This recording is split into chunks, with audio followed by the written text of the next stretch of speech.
আমরা আজকে হাতে একটি যাকে বলে নতুন এবং টাটকা বই নিয়ে বসেছি। এই যে দুটো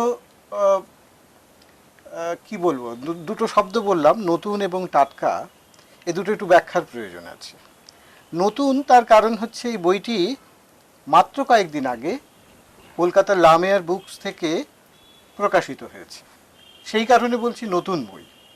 আর টাটকা বই, টাটকা হচ্ছে সেই কারণে বলা যে বইটির আবেদন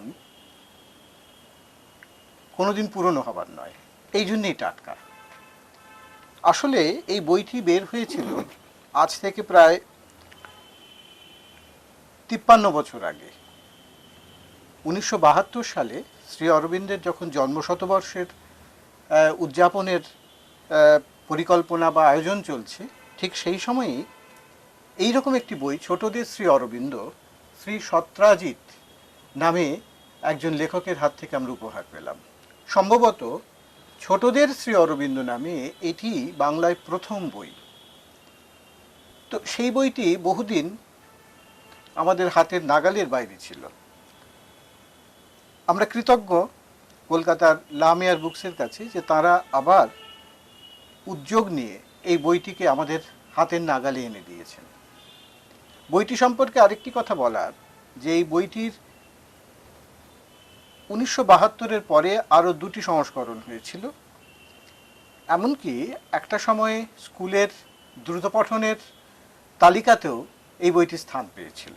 ফলে এই বইটির একটা সার্বিক প্রচার এবং জনপ্রিয়তা তৈরি হয়েছিল সেই সময়। আমাদের সৌভাগ্য যে এই বইটি যিনি লিখেছিলেন শ্রী সত্রাজিৎ নামে, তিনি বাংলার যে 6 ঋতু, সেই 6 ঋতুর 95টা সেট পার হয়ে এসেছেন। অর্থাৎ তিনি এখন 95 বছরের তরুণ।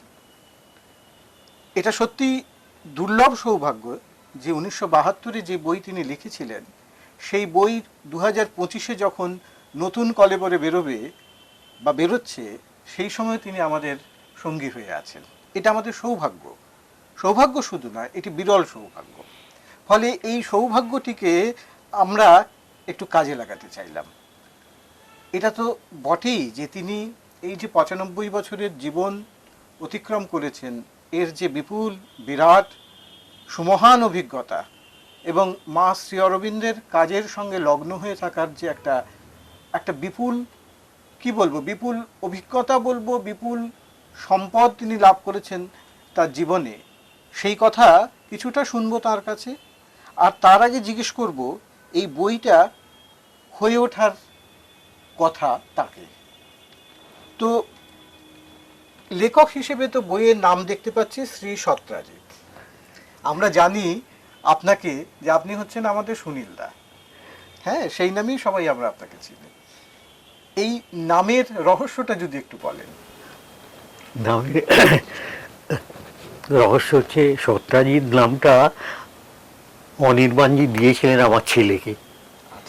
যখন প্রথম আমরা এই বইটা বের করলাম, ফার্স্ট এডিশন, তখন আমি তো সুনীল সরকার বললে কে চিনবে, সেই জন্য একটা ছদ্মনাম খুঁজছিলাম যে কার নামটা দেয়া যায়। তা অনির্বাণজির দেয়া নাম সত্রাজিৎ, এরকম সুন্দর নাম তো হাতের সামনে আর পাবো না, আমি ওই নামটাই দিয়েছিলাম। বাহ, এটা একটা মজার ব্যাপার যে এক অর্থে নামটি আপনারও বটে, আপনার আত্মজেরও বটে, আবার অনির্বাণজিরও বটে। হ্যাঁ, এরকম সম্মিলন খুব কম হয়। তো আমরা জানবো, আপনাকে পেয়েছি যখন, যে এরকম একটা বই কেন লেখার কথা মনে হলো আপনার? এরকম বই লেখার কথা মনে পড়লো এই জন্যে, আমি বই ব্যবসার সঙ্গে অনেক দিনই যুক্ত ছিলাম। বোধহয় 1957 সালে যতদূর আমার মনে হচ্ছে, মায়ের কাছ থেকে আশীর্বাদ নিয়ে আমি দোকানটা চালু করেছিলাম। বইয়ের দোকানটা, ওটা মায়ের আশীর্বাদ রয়েছে, এখনো দোকানটা রয়েছে। এটা কোথায়? এটা সাঁতরাগাছিতে, মানে রামরাজার তলায়। আচ্ছা আচ্ছা, বাবা, এই বইটা দোকানটি এখনো আছে? দোকানটা এখনো আছে, তবে বইয়ের তো আজকাল আর সেরকম চলন নেই, কোনো রকমে আছে, কিন্তু বইটা মানে দোকানটা বন্ধ হয়ে যায়নি। আর আমার সঙ্গে আমার এক বন্ধু ছিল, সেও মা শ্রীরামেন্দ্রের ভক্ত ছিল এবং আমার সঙ্গে প্রথম পন্ডিচেরি গিয়েছিল 1952 সালে, আচ্ছা। প্রথম। আহ, সেই দোকানটা আমি চাকরি করতাম, সেই দোকানটা ম্যানেজ করতো। সে আজকে আর নেই, চলে গেছে। 1952 মানে মনে পড়ছে যে যে বছর শ্রীনন্তু তার যাত্রা শুরু করলো, আমি যেহেতু তার 2-1 বছর আগে মনে হয়, আমার মনে 52 হচ্ছে। সালে শ্রীনন্তুর 52? যাত্রা শুরু, হ্যাঁ 52 সালে। এটা শ্রীনন্তুর 74তম বর্ষ শুরু হয়েছে। ও আচ্ছা, তাহলে 52 সালেই তা আমি তারপর হয়তো 1 বছর পরে যোগাযোগটা হয়েছে, তা যাই হতে হোক, পারে। সেটা হতে তো পারে। প্রথম সিদ্ধান্ত সম্পাদক ছিলেন যদ্দূর আমি জানি সুকুমার দত্ত বলে এক ভদ্রলোক। আচ্ছা আচ্ছা। তারপর তার কাছ থেকে প্রমোদদা ওটা দায়িত্ব নিয়েছিলেন।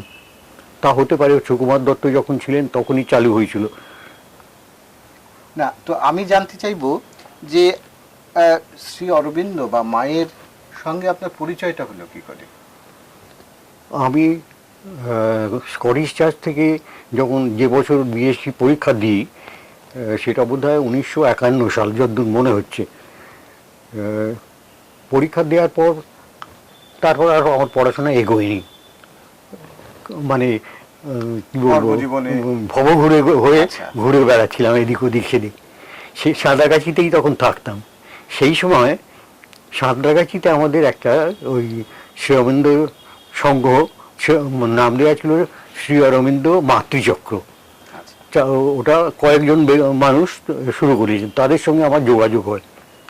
তা একদিন, বেশ মজার কথা, একদিন ভবঘুরে হয়ে, তখন তো ঘুরে বেড়াচ্ছি, কাজকর্ম নেই, পড়াশোনা নেই, ঘুরে বেড়াচ্ছি রামরাজতলা স্টেশনের কাছে। তখন তো গ্রাম্য এরিয়া ছিল ওটা। রামরাজতলা স্টেশনের কাছে সন্ধ্যেবেলা মানে এমলেসলি ঘুরে বেড়াচ্ছি লক্ষ্যহীনভাবে। এমন সময় এক ভদ্রলোক অফিস থেকে ফিরে রামরাজতলা স্টেশনে নামলেন। তার সঙ্গে তিনি ওই সৌমেন্দ্র মাতৃচক্রের উদ্যোক্তাদের মধ্যে একজন, তার সঙ্গে যোগাযোগটা আমার হয়েছিল। তা তিনি স্টেশন থেকে নেমে বাড়ির পথে যাওয়ার পথে দেখলেন আমি স্টেশন থেকে একটা রাস্তা একটু অন্ধকারাচ্ছন্ন ছিল তখন, আর ঝোপ জঙ্গলও ছিল, আমি ওইখানটা দাঁড়িয়ে রয়েছি। আচ্ছা। কি চিন্তা করছি ভগবান জানে।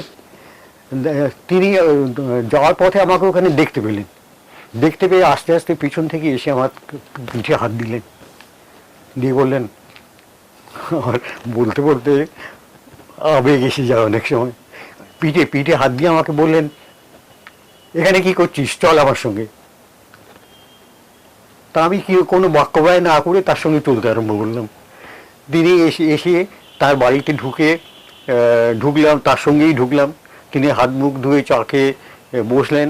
তার টেবিলে মা শ্রীরামেন্দ্রের ছবি, বোধহয় এসেচন্দ্র গীতা বইটাও ছিল। তিনি আমাকে বললেন যে তোর কি অসুবিধা হচ্ছে বল, কি তুই ভাবছিস, বল মায়ের কাছে। সেই আমার মনে পড়ছে, সেই শ্রীরামকৃষ্ণদেব বিবেকানন্দকে বলেছিলেন যে মায়ের কাছে বল গিয়ে।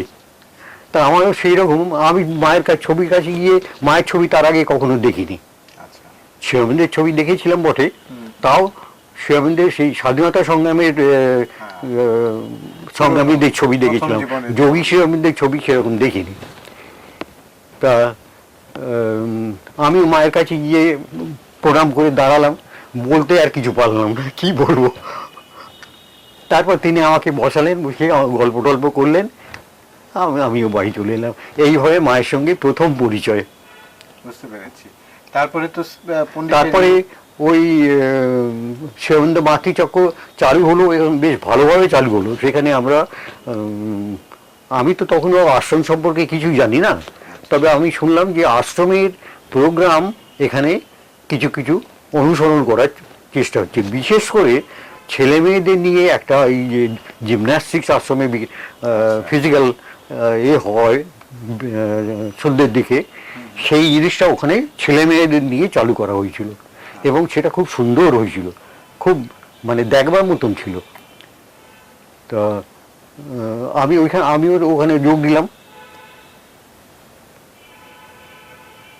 তারপরে সেটা ছিল 1952 সালের বোধহয় প্রথম দিক। আচ্ছা। তারপরে মাতৃচক্রে কিন্তু অনেক লোক, তখন অনেক ভালো ভালো লোক বক্তা সব আসতেন। তারা শিববিন্দের ওপর আলোচনা করতেন, মায়ের ওপর আলোচনা করতেন। আমরা শুনতাম, বুঝতাম না খুব একটা কিছু, তবে ভালো লাগতো শুনতে। সেই সব শুনতে শুনতে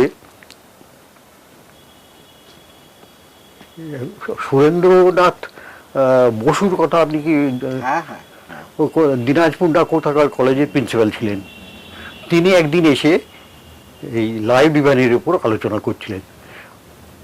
আলোচনা করতে করতে তিনি বললেন যে শ্রী অরবিন্দ বলেছেন ভগবান প্রত্যেকের জন্য একটা করে সোনার মুকুট নিয়ে অপেক্ষা করছেন। একদম এই কথা আমার পরিষ্কার মনে আছে, উনি বলেছিলেন যখনই যার সময় হবে তিনি মুকুটটা তার মাথায় পরিয়ে দেবেন। তো এইসব কথা শুনে পন্ডিচেরিতে কি হচ্ছে আমার জানার খুব খুব আগ্রহ হলো, যে কি হচ্ছে পন্ডিচেরিতে, একবার যেতে হবে, একবার দেখতে হবে। কিন্তু তখন তো নিজের ইনকাম কিছু নেই, আর সাহস করে বলতেও পারছি না যে পন্ডিচেরি যাব। যদিও তখন ট্রেনের ভাড়া ছিল 30 টাকা। আচ্ছা।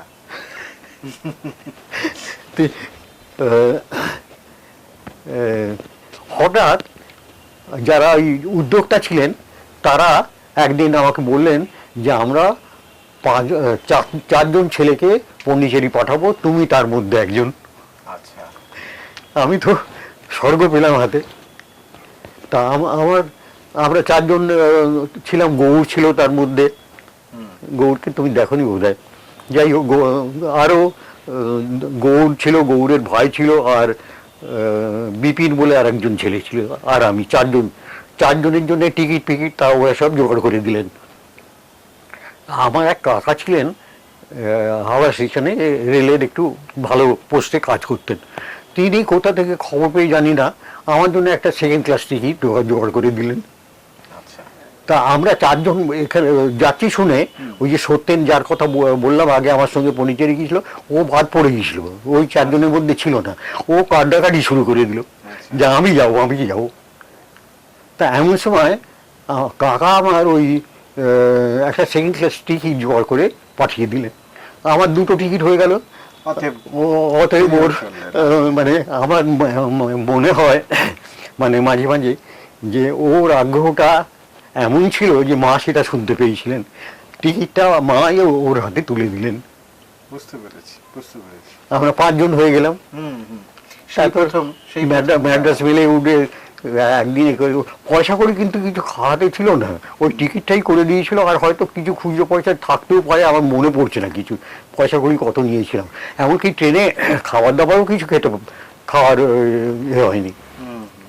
যাই হোক, মানে ওই যাওয়ার আগ্রহটাই সেটাই। এবং একদিন পরের দিন সারা দিন রাত্রি ট্রেনে, তার পরের দিন ভোরবেলা সেই তখন ভিলিপুরম, রাত্রিবেলা গিয়ে ভিলিপুরমে বসে থেকে সারা রাত্রির শেষের দিকে ট্রেন অনেক কষ্ট করে যেতে হয়েছিল। না তখন তো যাওয়ার এ তো পন্ডিচেরি স্টেশনটা কি ছিল, সে তো বোধহয় আমাদের এখন ওই আদুল মৌরি তার চাইতে ভালো স্টেশন, শুদ্ধ একটা ছিল, কিচ্ছু ছিল না পন্ডিচেরি স্টেশনে। বুঝতে পেরেছি। এটা 52 সালে বললেন? এটা 52 সালে। তা আমরা স্টেশনে যখন নামলাম, ট্রেন থেকে মানে সমুদ্রের গর্জন শুনছি। সমুদ্রের গর্জন বলে তো আমরা বুঝতে পারিনি। তা আমরা স্টেশনে নেমে দেখলাম যে আমাদের নেওয়ার জন্য প্রভাকরদা কি দেখেছেন কি? আমি দেখিনি। হাওড়া শিবপুর সাধক সঙ্গীর চন্দ্রশেখরদাকে দেখেছেন? চন্দ্রশেখরদার দাদা ছিলেন প্রভাকরদা। প্রভাকরদা আশ্রমে থাকতেন তখন, তিনি আমাদের রিসিভ করার জন্য এসে দাঁড়িয়ে রয়েছেন।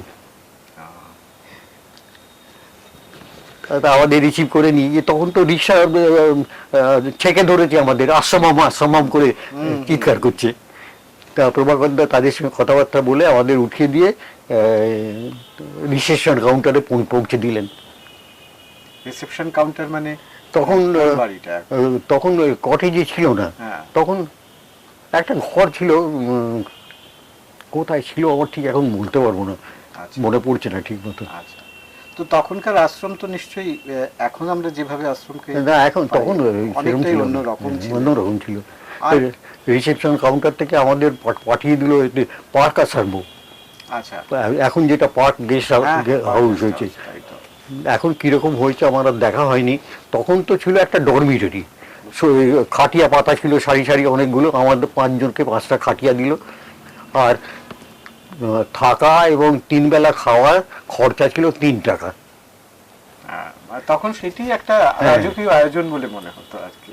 না, এখানে আরেকটা কথা জিজ্ঞেস করি, 52 সাল মানে তখন মা শরীরে হ্যাঁ মাকে এবং সমহিমায় রয়েছে। হ্যাঁ একদম মাকে প্রথম গিয়ে দেখলাম শুরু হলো সকালবেলা ব্যালকনি দর্শন।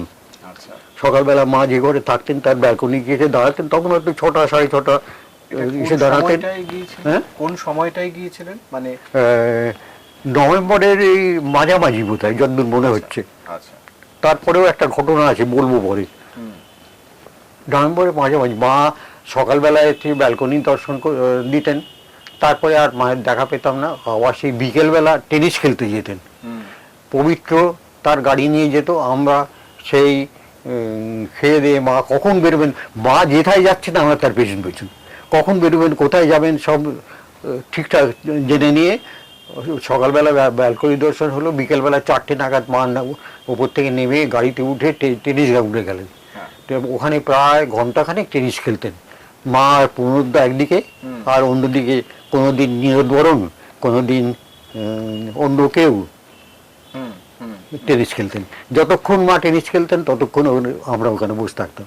তারপর টেনিস খেলা শেষ করে মা আসতেন প্লে গ্রাউন্ডে। হুম, আমরা পিছন পিছন প্লে গ্রাউন্ডে এসে হাজির হতাম। প্লে গ্রাউন্ডে আমাদের প্রথম দিন আমরা দেখলাম যখন ওই জিমন্যাস্টিক্স ডিল ফিল হচ্ছে, তখন আমরা কিন্তু সাঁতরাগাছিতে ওইটা প্র্যাকটিস করেছিলাম, আচ্ছা, আমরা করতে পারতাম। তা আমরা প্রণবদাকে গিয়ে বললাম যে আমরা এইতে অংশগ্রহণ করতে চাই। প্রণবদা বললেন আচ্ছা আমি মায়ের সঙ্গে কথা বলি। মায়ের সঙ্গে কথা বলি, উনি পরের দিন জানালেন হ্যাঁ তোমরা যোগ দিতে পারো। সেই দিন থেকেই আমরা ওদের সঙ্গে যে কদিন ছিলাম, সপ্তাহখানেক ছিলাম, যে কদিন ছিলাম ওই বিকেলবেলা আশ্রমের সঙ্গে আমরাও ইয়ে করতাম, জিমন্যাস্টিকে যোগ দিতাম। ওরা যেগুলো করতো সেগুলো আমাদের জানা ছিল, জানা ছিল। সব কোনো অসুবিধে ছিল না। না, মায়ের তো দর্শন তো পেলেন। দর্শন তো ওইটাই তো বলছি, যেখানে মায়ের রুটিনটা জেনে নিয়েছিলাম। সকালবেলা ব্যালকনি থেকে টেনিস গ্রাউন্ড থেকে প্লে গ্রাউন্ড শেষ হলে তারপরে ডাইনিং হল, তারপরে আর রাত্রিরে আর মায়ের সঙ্গে যোগাযোগ ছিল না। না, কিন্তু আমি সেটাই বলছি যে মায়ের তো দর্শন পাচ্ছেন বারে বারেই। হ্যাঁ, বারে। কিন্তু মায়ের স্পর্শ কি? স্পর্শ তো ওই প্লে গ্রাউন্ডের পর মা প্রসাদ দিতেন। প্লে গ্রাউন্ডের হয়ে গেলে বা কোনোদিন আমার বাদামটাই বেশি মনে আছে, বেশিরভাগ দিনই বাদাম হাতে কি বলে ওই নুন মাখানো বাদামগুলো, তার টেস্টই আলাদা ছিল। মনে হয় মায়ের হাত থেকে পাচ্ছি বলেছে। তার মায়ের কাছ থেকে ইয়ে নিতাম। তারপর যেদিন চলে আসবো, সে এই ঘটনাটা বলে নি, ভুলে যাব। যেদিন চলে আসবো, না তার আগে একদিন ওই যখন প্রসাদ নিচ্ছি, আমার হাত থেকে বাদামগুলো পড়ে গেল মাটিতে। আমি কুড়ুতে যাচ্ছি, মায়ের প্রসাদ পড়ে গেল, আমি কুড়ুতে যাচ্ছি। মা বললেন নো নো নো। আচ্ছা, মাকে আবার দিলেন? হ্যাঁ, মাকে আবার দিলেন? হ্যাঁ আবার দিলেন। আচ্ছা, মাটিতে পড়ে গেছে, ওটা তোলাটা তো হাইজেনিক ব্যাপার নয়। বুঝতে পেরেছি। পরে একটা কোথায় দেখেছিলাম কাগজে, ওই দিল্লির আসামের সুরেন্দ্রনাথ জোহর বোধ হয়, হ্যাঁ, উনি একবার আসামে কিছু মিষ্টি নিয়ে গিয়েছিলেন, আচ্ছা। একটা খবরের কাগজে প্যাকেটে করে। মায়ের হাতে মিষ্টি তুলে দিতে মা সেই মিষ্টি কারুকে খেতে দিলেন না, বললেন খবরের কাগজে এতে যে কালি ব্যবহার করা হয় ওটা স্বাস্থ্যকর নয়। এ ব্যাপারে তো মা সেই খুবই যত্নবান আমার ছিল। তখন এই ঘটনাটা করে আমার ওই বাদামটা পড়ে যাওয়ার ঘটনাটা আমার মনে পড়ে। বুঝতে পেরেছি। তা ফিরে আসার আগের দিন এতে প্রণবদাকে আমরা বললাম যে আমরা কাল ফিরে যাচ্ছি। তা প্লে গ্রাউন্ডে প্রসাদ টসাদ দেওয়ার পর প্রণবদা মাকে বললেন, মা এরা কাল ফিরে যাচ্ছে। মা বললেন, শোন। আচ্ছা, মানে আপনাদের সামনেই এই হ্যাঁ কথা হ্যাঁ, হচ্ছে। প্রণবদার সঙ্গে কথা হচ্ছে, শোন। তা প্রণবদা বললেন ওদের টাকা পয়সার কিছু অসুবিধা আছে। তো বললো, আর দে পেইং? মা বলছেন। হুম, হুম, বুঝতে পেরেছি। না, এগুলি তো আমাদের জন্য খুব মানে বিরল অভিজ্ঞতা। আমরা যারা মাকে শরীরে দেখিনি আর কি, তাদের পক্ষে এই কথাগুলি শুনতে পাওয়া, জানতে পাওয়া, এগুলি একটা অভিজ্ঞতা বটে। তা আমি আসতে চাইবো এই বইটার ক্ষেত্রে। এই বইটা ঠিক কেন লিখতে মনে হতো, মানে লেখার কথা মনে হতো? হ্যাঁ, ওই বললাম না, খবরে আমরা বইয়ের ব্যবসার সঙ্গে যুক্ত ছিলাম। তা শ্রীঅরবিন্দের 100 বছর পূর্তি উপলক্ষে আমাদের মনে হলো যে শ্রীঅরবিন্দের জীবনী একটা ছেলেদের জন্য বেরুলে কি হয়, আমাদের ব্যবসার দিক দিয়েও হতে পারে, আর ছেলেদের জানার পক্ষেও হতে পারে। তখন এ ধরনের বই বাংলায় ছিল না। তখন আমার চোখে পড়েনি, বুঝতে আমার পেরেছি, চোখে পড়েনি। বুঝতে পেরেছি। হুম, তার জন্যই আপনি এই হ্যাঁ, বইটার পরিকল্পনা করলেন। এটা এবং মানিকদা বা তখন তো ভবন তৈরি হয়নি। হ্যাঁ, মানিকদা ছিলেন এতে পাটমন্দিরে, আর সত্যদা ছিলেন। বুঝতে পেরেছি। আমরা প্রথম যে কভারটা করেছিলাম সেটা শুধু এই ছবিটা ছিল, এবং তার তখন এই এত ডিজিটাল ব্যাপার তো হয়নি, হ্যাঁ, সে তো এমনি বটে। পেন্টিং হাতে হতো। তার এই ব্লক তৈরি করতে হতো। তা মানিকদা এই ব্লকটা দিয়েছিলেন যে কভারটা এতে করো। আচ্ছা, আচ্ছা।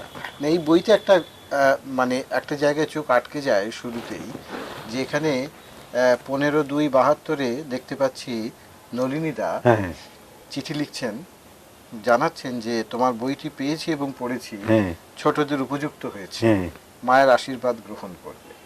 তো এইটি আমার মনে হয় যে মায়ের এক ধরনের অনুমোদন এই বইটিতে। আমার তো এসে মনে হয় পৌঁছলো। তাই। হ্যাঁ। নলিনীদা যখন বলছেন মায়ের আশীর্বাদ, এবং তিনি লিখছেন আশ্রমের প্যাডি সেক্রেটারি হ্যাঁ। হিসেবে, সই করছেন নলিনীকান্ত গুপ্ত হিসেবে, কিন্তু নিচে স্ট্যাম্প মারা আছে সেক্রেটারি শ্রী অরবিন্দ হ্যাঁ। আশ্রম পন্ডিচেরি। তো এটা তো একটা এরকম চিঠি গুরুত্বপূর্ণ। নলিনীদার আরও একটা তো অন্তত আছেই, আরও দু একটা থাকতে পারে এরকম চিঠি। একবার বোধহয় আগস্টে পন্ডিচেরি যাওয়ার জন্য নলিনীদাকে লিখেছিলাম যে আমরা পন্ডিচেরি যেতে চাই। তা উনি বলেছিলেন যে আগস্টে খুব ভিড় হবে, এইরকম চিঠি একটা দিয়েছিলেন, আচ্ছা। খুব ভিড় হবে, তুমি নিজে থাকার ব্যবস্থা যদি করতে পারো তবে এসো, তা নাহলে আগস্টে এসো না। বুঝতে পেরেছি, বুঝতে পেরেছি। এইরকম চিঠি আছে। আচ্ছা, আচ্ছা। না, এগুলি তো খুবই মূল্যবান সম্পদ আর কি। বইটির সঙ্গে এগুলি উপরই পাওনা আমাদের। আর পেছন দিকেও আছে। আচ্ছা, হ্যাঁ, পেছন দিকে তো দেখেছি, সেইটি ভুলে যাচ্ছিলাম যে এই বইটি পেয়ে অধ্যাপক অসিত কুমার বন্দ্যোপাধ্যায়, হ্যাঁ। কলকাতা বিশ্ববিদ্যালয়ের সেই প্রথিতযশা বাংলার অধ্যাপক, যিনি এই বইটি পেয়ে লিখেছিলেন যে ছোটদের জন্য সত্যিকারের বই তো কেউ লেখেন না, এই বইটি সত্যি অর্থে ছোটদের জন্য লেখা বই হয়েছে, ছোটদের মতো করে, ছোটদের জানার জন্য। সেই যত্ন, সেই একাগ্রতা, সেই কি বলবো, সেই ভালোবাসা দিয়ে তিনি এই বইটিকে তৈরি করেছেন। আরও অনেক জায়গায় এর অমৃতবাজার পত্রিকায় এর সুখ্যাতি করে লেখা হয়েছিল, দৈনিক বসুমতীতে লেখা হয়েছিল, সর্বদয় লেখা হয়েছিল। তো সেটি তো এই বই সম্পর্কে সত্যি করেই এই বইয়ের গুরুত্বটাকে প্রমাণ করে। এবং আমাদের ভালো লাগছে যে এই বইটি এত বছর পরে আবার ফিরে এলো, এবং এই বইয়ের প্রচার নিশ্চয়ই আবার হবে। আরও অনেক বইয়ের সঙ্গে সঙ্গে এই বইটিও আমাদেরকে সমৃদ্ধ করবে। তখন অনেক স্কুলেই পাঠ্য হয়েছিল, যদ্দূর জানি পাটমন্দির থেকেই করেছিল। করিমপুরে একটা স্কুল আছে যদ্দূর জানি আমি, শিরন্দ গার্লস স্কুল নাকি, সেখানে পাঠ্য হয়েছিল, আমি তাদের বুক লিস্টে দেখেছি। আর প্রথম ছাপাটা কারা ছেপেছিলেন? প্রথম ছাপাটা পাটমন্দিরই ঠিক করে দিয়েছিল, রাজা দীনেন্দ্র স্ট্রিটে, কি প্রেসটার নামটা আমি এখন আর মনে করতে পারছি না। প্রকাশক হিসেবে কারা ছিলেন? প্রকাশক ওই আমি আমার যে বন্ধুর কথা বলছিলাম হ্যাঁ। তার নামই ছিল সত্যেন্দ্রনাথ চৌধুরী। আচ্ছা আচ্ছা, বেশ বেশ। তো এইটি খুবই আনন্দের খবর। তার সঙ্গে আপনাকে যখন পেয়েছি তখন আরও কিছু তো মানে লোভ তো আমাদের বেড়ে যাচ্ছে ক্রমশ। আপনার সঙ্গে তো সবসময় দেখা হয় না। সেটা হলো আপনি তো মা শ্রী অরবিন্দের এই বলয়ে থাকার কারণে আরো বহু মানুষের সংস্পর্শে এসেছেন। আপনি দিলীপ কুমার রায়ের সঙ্গ করেছেন, আপনি শ্রীমৎ অনির্বাণের সঙ্গ করেছেন। একটু বলুন না দিলীপ কুমার রায়ের সঙ্গে কিভাবে কথা হলো? দিলীপ কুমার রায়ের সঙ্গে পরিচয় হয়নি, সাক্ষাৎ কথাবার্তা কিছু হয়নি। প্রথম যখন আমরা পণ্ডিচেরি গেলাম 52 সালে, তখন আশ্রমে দিলীপ কুমার রায়কে দেখেছিলাম মানে সমুদ্রের ধারে আমরাও ঘুরছিলাম, উনি একটা লাঠি হাতে গেরুয়া পরে ওই রাস্তা দিয়ে যাচ্ছিলেন, দেখেছিলাম। তখন আলাপ পরিচয় কিছু হয়নি বা কথাবার্তা কিছু হয়নি। তারপরে শরৎচন্দ্রের জন্মশতবার্ষিকীতে দিলীপ রায় 74 বোধ হয়, না 74 না 76, শরৎচন্দ্র মানে 1876,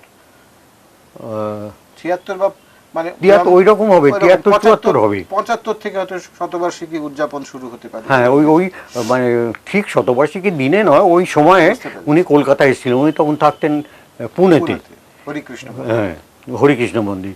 তো কলকাতায় এসেছিলেন, ওকে পাট মন্দির এখানে ভবনে আনা হয়েছিল। তা আমি আমার স্ত্রী এবং ছেলেদের নিয়ে আমি এখানে আসবো বলে বেরোলাম বাড়ি থেকে বেরিয়ে আরেকজন, অনেক আগেই বেরিয়েছিলাম, আর এক আত্মীয়ের বাড়ি থেকে একটু দেরি হয়ে গেল। তো সেখান থেকে এই ওর বাড়ি, ওদের আত্মীয়ের বাড়ি যেটা হচ্ছে সেটা হচ্ছে এই পার্ক সার্কাস ময়দানের কাছে।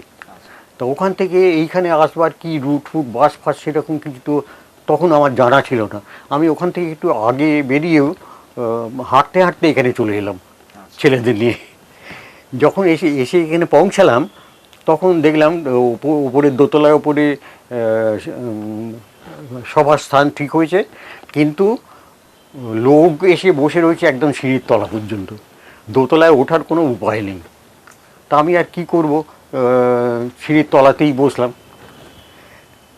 খানিকক্ষণ বসার পরে অদ্ভুত ব্যাপার, খানিকক্ষণ বসার পরে অ্যানাউন্সমেন্ট হলো যে ওপরে বড্ড ভিড় হয়েছে, ওখানে বসার জায়গা দেওয়া যাচ্ছে না, সবার স্থান পরিবর্তন করে শ্রী অরবিন্দের সমাধি চত্বরে নিয়ে যাওয়া হলো। মানে আপনি একদম একদম সিঁড়ির তলায় বসেছিলাম, একদম এসে যেখানে সমাধি চত্বরে ওই রকের ওপরে হয়েছে কি বলে বসার জায়গা হয়েছিল দিলীপ রায়ের, সেইখানে ওর একদম এর সামনে একদম প্রথম রুটি। তো কেমন সে অভিজ্ঞতা, কেমন কি বলেছিলেন সেও তত্ত্ব কথা কিছু নয়, ফিলোসফি কিছু নয়। উনি চেহারা, লম্বা চেহারা, সাদা গোঁফদাড়ি, গেরুয়া ফর্সা রং, দেখলেই একটা অন্যরকম। আর সঙ্গেই ছিলেন ইন্দিরাদি একটা গান গাইলেন, ভজন। তা উনি বললেন যে অল্প কয়েকটা কথা, কিন্তু তার গুরুত্বটা দেখুন। বললেন যে আমি একবার দর্শনের সময় শ্রী অরবিন্দকে দর্শন করে এগিয়ে গেলাম, এগিয়ে গিয়ে আমার মনে হলো যে শ্রী অরবিন্দ কই আমার দিকে তাকিয়ে তো হাসলেন না। তা আমার মনটা খুব খারাপ হয়ে গেল। আমি অনিল বরণকে গিয়ে বললাম যে অনিল, শ্রী অরবিন্দ আমার দিকে তাকিয়ে আজকে আর হাসলেন। তা অনিল বরণ বললেন, শ্রী অরবিন্দ ঠিকই তা হেসেছেন, তুমি বুঝতে পারোনি। তো বললেন অনিল, শ্রী অরবিন্দের লাইভ ডিভাইনটা নয় আমি বুঝতে পারি না, কিন্তু তার হাসিটাও বুঝতে পারবো না। তাই তো সেই মনে পড়ে, মানে আপনি যে দিলীপ কুমার রায়ের বর্ণনা দিলেন যে ওই রকম ঘুর বর্ণ, লম্বা, একটা মানে একটা যেন দিব্য উপস্থিতি তাদের মধ্যে। তো সেইখানে মনে হয় যে বহু আগে প্রতিভা বসু তো দিলীপ কুমার রায়ের কাছে গান শিখেছেন এক সময়, বুদ্ধদেব বসুর স্ত্রী, ও আমাদের সাহিত্যিক বুদ্ধদেব হ্যাঁ, বসু। হ্যাঁ, হ্যাঁ, হ্যাঁ। প্রতিভা নিজেও তো প্রতিভা বসু, সাহিত্য হ্যাঁ। হিসেবে খুবই নাম করেছেন। তো তিনি বলেছেন যে সেই সময় বাংলাতে দিলীপ কুমার রায়ের মতো ওরে ওরকম বাবা। গুণে জ্ঞানে রূপে ওই রকম একজন মানুষের উপস্থিতি, তো তিনি শেষ পর্যন্ত আমরা জানি যে শ্রী অরবিন্দই তার গুরু। একমাত্র গন্তব্য হয়ে উঠেছিলেন। যাই হোক, সেইটা একটা বড় কথা। আর আরেকটা কথা যে শ্রীমৎ অনির্বাণের কথাও হলো। হ্যাঁ, সুরেন্দ্রমোহন ঘোষের সঙ্গেও সুরেন্দ্রমোহন ঘোষের নাম হ্যাঁ, জানেন তো? হ্যাঁ, হ্যাঁ, ওর সঙ্গেও বেশ মানে ভালোই যোগাযোগ হয়েছিল। ওর একটা ঘটনা কি বলবো ভুলে যাচ্ছি।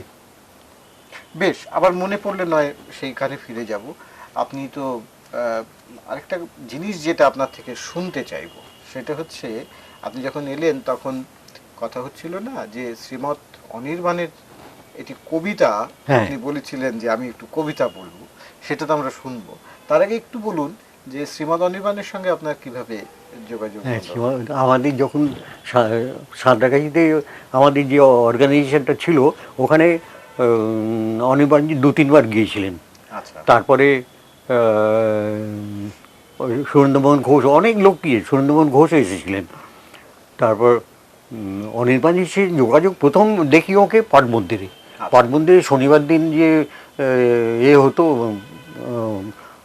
আলোচনা সভা একটা হতো আগে রেগুলার, সেই সময় প্রথম দেখি পাট মন্দিরে অনির্বাণজির। আচ্ছা, প্রথম দেখেই আমার খুব ভালো লেগেছিল যে উনি তখন বক্তৃতা হিসেবে কিছু বলতেন না, প্রশ্ন করলে তার উত্তর দিতেন। পাট মন্দিরে ওই রকম প্রশ্ন উত্তর প্রথম দিন যা হলো, তারপরেও 2-3 বার অনেকবার এসেছে। একবার পাট মন্দিরে বোধহয় 24শে এপ্রিলের কোনো অনুষ্ঠানে উনি এসেছিলেন। মানিকদা আমাকে বললেন যে তুমি ইয়ে করবে, অনির্বাণজির একটা কবিতা পড়বে। আচ্ছা, তা আমি অনির্বাণজির উপস্থিতিতে সেই কবিতাটা পড়েছিলাম। মনে আছে কি কবিতা? মনে হচ্ছে সৌর কলঙ্ক। তো সেটি একটু শুনি না আজকে। পুরোটা মনে পড়বে না, পুরোটা প্রথম দিকটা। যতখানি মনে পড়ে, যতখানি মনে পড়ে।